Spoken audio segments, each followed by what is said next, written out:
Making headlines. The President proposes raising the minimum age for tobacco sales from 18 to 21 years.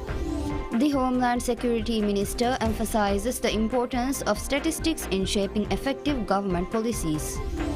And the Tourism Ministry and Barra Island Council signs an agreement opening bidding opportunities to implement the ecotourism project in Barra Island.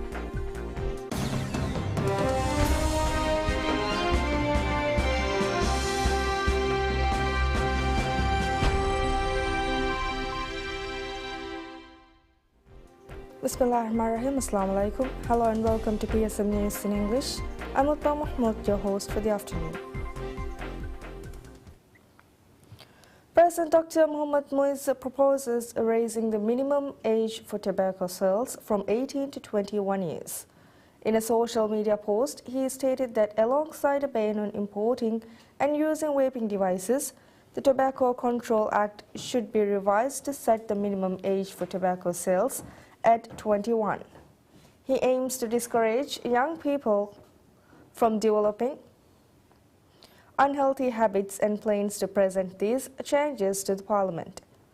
Last week, the President proposed a comprehensive master plan to reduce tobacco consumption in the Maldives, which includes amendments to the Export-Import Act to increase duties on tobacco products, e-cigarettes and related flavors. He also instructed authorities to take action against those who violate public smoking regulations. The President has directed authorities to prohibit the importation of vaping devices and their components starting November 15. Additionally, from December 15, the use, possession, manufacture, sale, advertising and free distribution of vaping devices will be banned.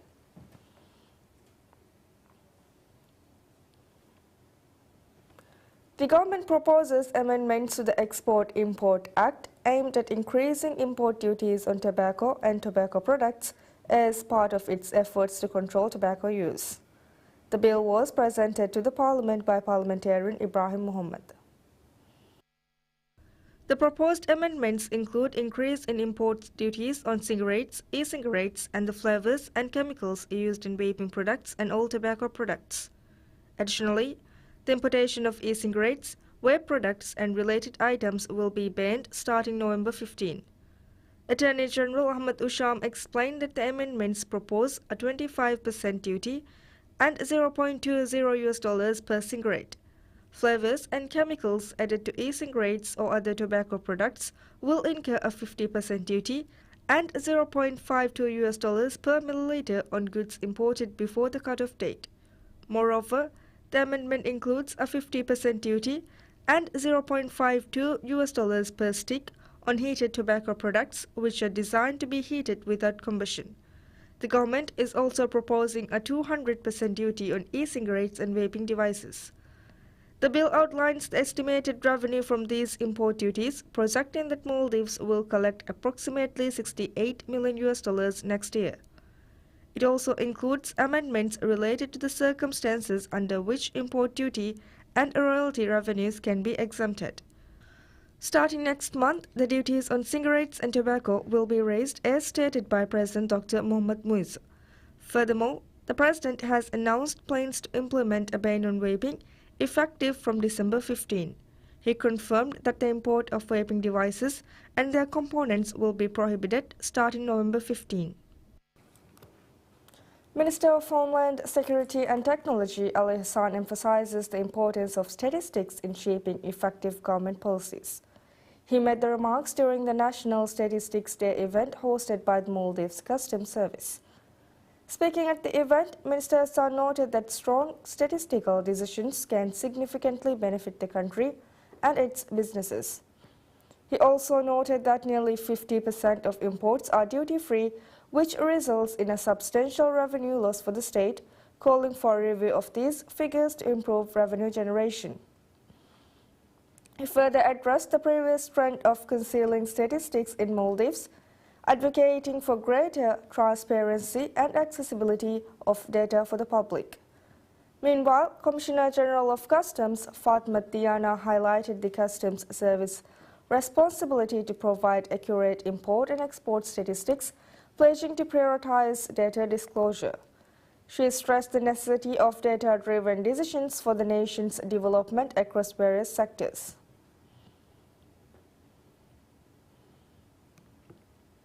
Minister of Finance Musa Zamir announces plans to amend regulations mandating that all government-owned companies appoint a chartered accountant. This initiative aims to enhance the financial management of these entities, as highlighted by the minister during a press conference addressing public expenditure management issues. Minister Zamir emphasized the government's commitment to reforming state-owned enterprises, SOEs, noting that audits for companies like Fenaka Corporation revealed a lack of proper financial statements prepared by accountants. He acknowledged previous efforts by former finance ministers to address these shortcomings and confirmed discussions with the president to implement this requirement. The finance minister stated that the government will determine the accounts of each SOE through a chartered accountant in Maldives, necessitating each SOE to hire an accountant and establish an auditing system. He underscored the need for a robust legal framework to manage state assets within these companies, ensuring accountability for those responsible. Noting that there is a specialized section within the ministry and a separate legal institution, Minister Zamir highlighted that this leads to legal conflicts. Meanwhile, Attorney General Ahmad Usham highlighted ongoing legal ambiguities regarding representation for state-owned companies, noting the absence of a sufficient system to investigate recent corruption cases within these entities. He suggested that a dedicated regulatory body for government companies may enhance oversight, indicating that previous management under the Finance Ministry had been more effective. He added that any necessary legal amendments are under consideration to resolve these issues. Ministry of Tourism and Barang Island Council have signed an agreement opening bidding opportunities to implement the ecotourism project in Barang, Halif Atoll, as per the pledge of President Dr. Mohamed Muiz. Developing an ecotourism destination in Barang is a presidential pledge of President Dr. Muiz. The project will be executed in collaboration between the Ministry and the Island Council, with the Ministry overseeing all technical aspects. The project entails developing a tourism hotel with at least 75 rooms on a site of 71,832 square meters. Additionally, a specific area will be protected in partnership with the Ministry of Climate Change, Environment and Energy. Minister of Tourism Ibrahim Faisal highlighted that this initiative significantly enhances the tourism bed capacity in Halif Atoll. Council member Ibrahim Shuja assured that the project will be carried out with the needs of local residents and noted that the area designed for the project has been expanded, creating an appealing opportunity for investors. This initiative demonstrates the government's dedication to promoting ecotourism on local islands by leveraging cultural and environmental resources to increase tourist arrivals.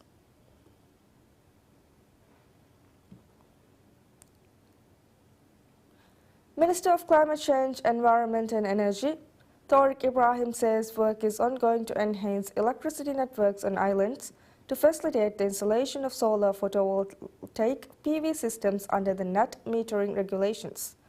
Speaking to Parliament, the minister emphasized that these initiatives aim to help households reduce their electricity bills.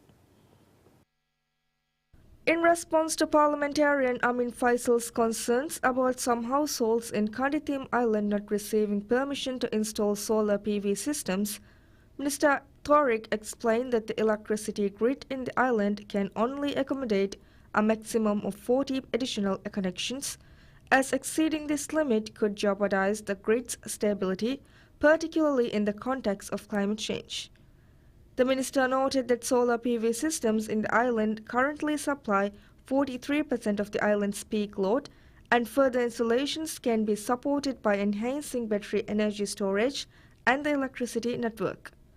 He reiterated the government's commitment to providing solar PV systems to island communities by developing battery systems and network infrastructure. The minister also addressed questions regarding protected areas in the Maldives, revealing that while 96 areas have been designated as protected, only 5 are being effectively maintained. He stated the government's goal is to improve management of these sites and highlighted ongoing efforts to train personnel and secure funding for these initiatives. Minister of Climate Change, Environment and Energy, Tariq Ibrahim reveals efforts are underway to ensure that the individuals employed in the refrigeration and air conditioning RAC sector are certified and have special licenses. The remarks were made by the minister during the ceremony held to sign a Memorandum of Understanding MOU between the Environment Ministry and the Maldives Polytechnic. Speaking at the ceremony, Minister Tariq emphasized the potential for growth in the refrigeration and air conditioning sector. He underscored the importance of issuing certified licenses to professionals in the field and announced that efforts are underway to process these certifications. The minister expressed optimism that by the end of the year, all work in the sector will be conducted by certified and licensed individuals. The MOU pertaining to trained refrigeration and AC technicians nationwide is part of the government's broader efforts to establish a licensing system for the RAC service sector. This 3-year MOU aims to enhance the skills of individuals in the field while strengthening the RAC sector. It also targets the increase of employment prospects within the field and ensure that all professionals working in the sector are properly licensed.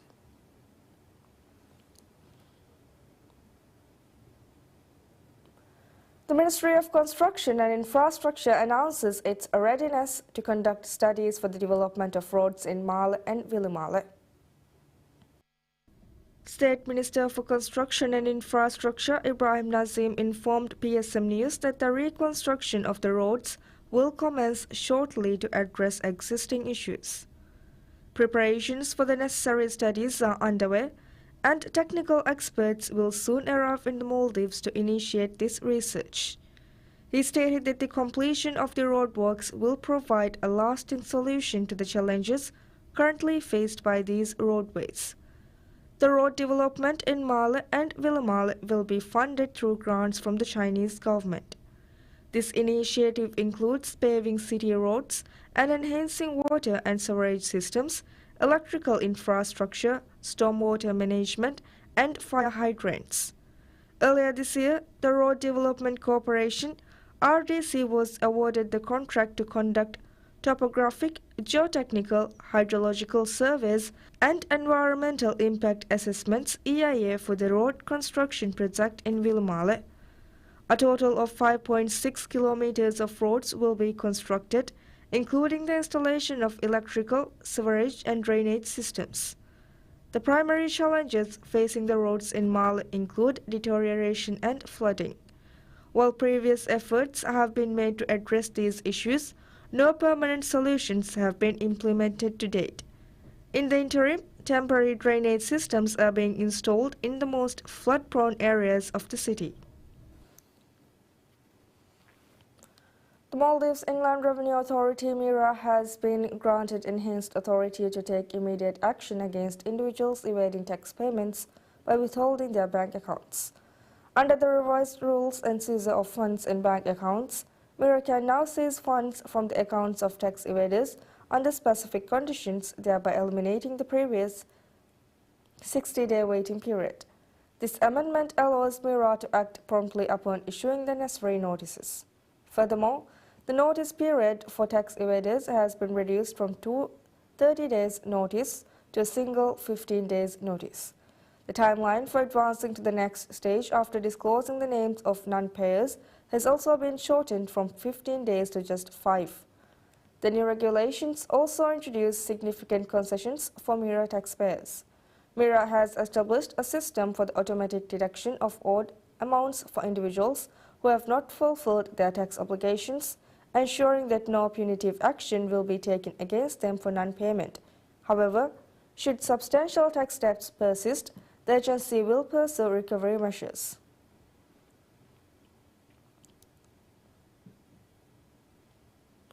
Housing Development Corporation (HDC) has decided to publicize names of businesses that failed to repay outstanding debts.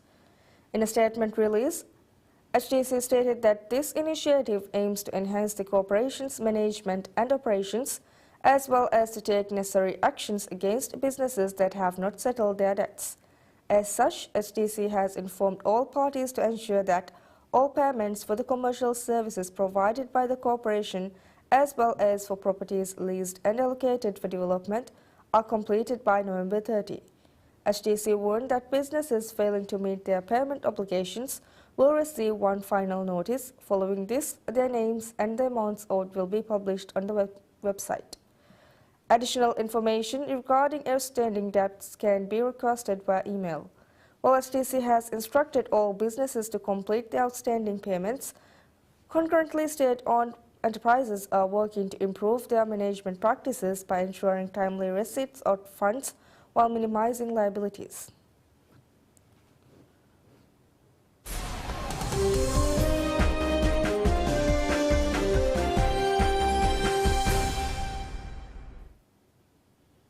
Australian mining giant BHP goes on trial on Monday over one of Brazil's worst environmental disasters, potentially triggering billions of dollars in compensation to be shared among hundreds of thousands of plaintiffs. The High Court in London will examine over several months whether BHP was partly liable for the 2015 collapse of a dam at a mining waste site in Brazil. The rupture killed 19 people and unleashed a deluge of thick, toxic mud into villages, fields, rainforests, rivers, and the ocean. The Fundo Tailing Dam at an iron ore mine in the mountains of Minas Gerais state was managed by Samarco, co-owned by BHP and Brazilian miner Well. At the time of the disaster, BHP had global headquarters in the UK as well as in Australia. A separate case in Brazil has seen Well and BHP offered to pay almost $30 billion in compensation. Well has offered to share any compensation BHP ends up paying as a result of the London trial. Tom Goodhart of law firm Pogust Goodhart, which brought the case, told a news conference last week that the London trial was the culmination of a 6-year UK legal battle. The tragedy in the town of Mariana unleashed a torrent of almost 45 million cubic meters of highly toxic mining waste sludge, flooding 39 towns and leaving more than 600 people homeless. The flood killed thousands of animals and devastated protected areas of tropical rainforest. The amount of damages sought in the upcoming civil trial is estimated at a total of $47 billion on behalf of more than 620,000 plaintiffs, including 46 Brazilian municipalities, companies, and indigenous peoples. The hearing, set to last until early March, must determine BHP's potential liability surrounding the disaster. If it is found to be liable, another UK trial should take place from October 2026 to determine the amount of damages. BHP has said the London court case is unnecessary because of ongoing legal procedures in Brazil. The company estimated that more than 200,000 plaintiffs in the London case had already been compensated. BHP added that the Renova Foundation, which manages the compensation and rehabilitation programs, has already paid out more than $7.8 billion in emergency financial aid.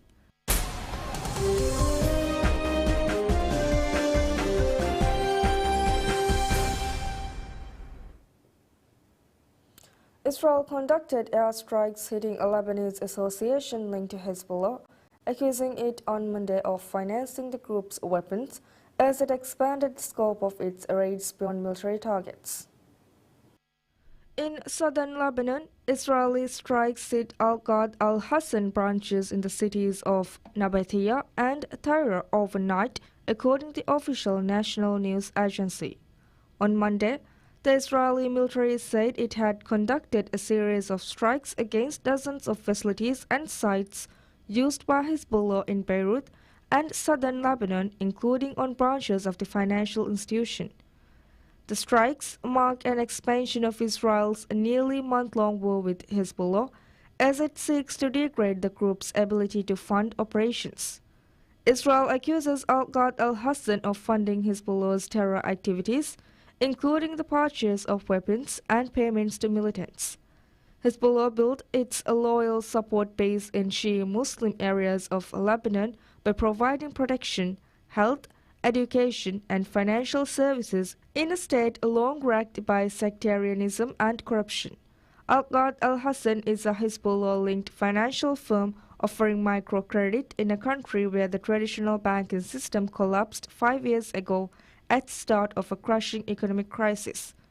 It is sanctioned by the United States, which accuses Hezbollah of using it as a cover to mask the group's financial activities and gain access to the international financial system. On Sunday, 11 strikes hit Beirut's southern suburbs, and NNA reported many of them targeting Al-Ghad Al-Hassan. Just a month ago, South Beirut's bustling streets were packed with traffic, families strolling about, and youths in cafes. The NNA also reported a strike near Beirut's airport, the main entry point of humanitarian assistance to the country and a major evacuation hub for those fleeing the conflict. According to the Israeli military, dozens of projectiles were launched across the border Monday morning. Israeli Defense Minister Yoav Gallant told troops Sunday that the military was stepping up strikes on Hezbollah in Lebanon, destroying places the group planned to use as launchpads for attacks against Israel.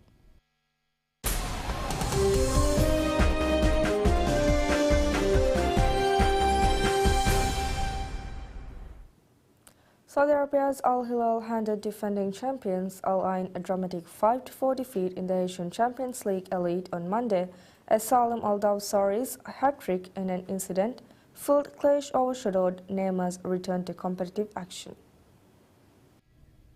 Neymar, who has been sidelined since a cruciate ligament rupture last October, was a 77th minute substitute as the Saudi Pro League side avenged last season's semi-final loss against Al Ain despite playing the closing stages with 10 men. The win keeps Al Hilal on top of the league standings in West Asia after 3 rounds with 9 points, where they are joined by fellow Saudi side Al Ahly after their 2-1 win over Qatar's Al Rayyan. Al Hilal's third consecutive win in the competition came as George Jesus side edged their hosts in a 9-goal thriller at Hazza bin Zaid Stadium, in which both Al Dawsari and Al Ain's Soufiane Rahimi scored hat-tricks. Al Hilal had taken the lead in the 26th minute through Renan's Lodi low strike by Rahimi, levelled from close range with 6 minutes left in the first half. However, an injury time header was quickly followed by a strike from an acute angle by Al Dawsari that gave the visitors a 2-goal cushion going into interval. Rahimi hit his second in the 67th minute, but Al Dawsari's strike looked to have put the result beyond doubt with 15 minutes left, allowing George Jesus to introduce Neymar for the first time since rupturing his cruciate ligament last year. However, a red card for handball just outside the area piled the pressure on Al Hilal, and Rahimi completed his hat-trick from the penalty spot 6 minutes into added time after he was upended by Khalifa Al Dawsari. The result keeps Al Hilal perfect after 3 rounds, while Al Ain have yet to win in the revamped competition, which sees the top 8 finishers in the league phase in both East and West Asia advance to the knockout rounds. That's it for now. Thank you for watching. Have a pleasant day ahead. Bye-bye.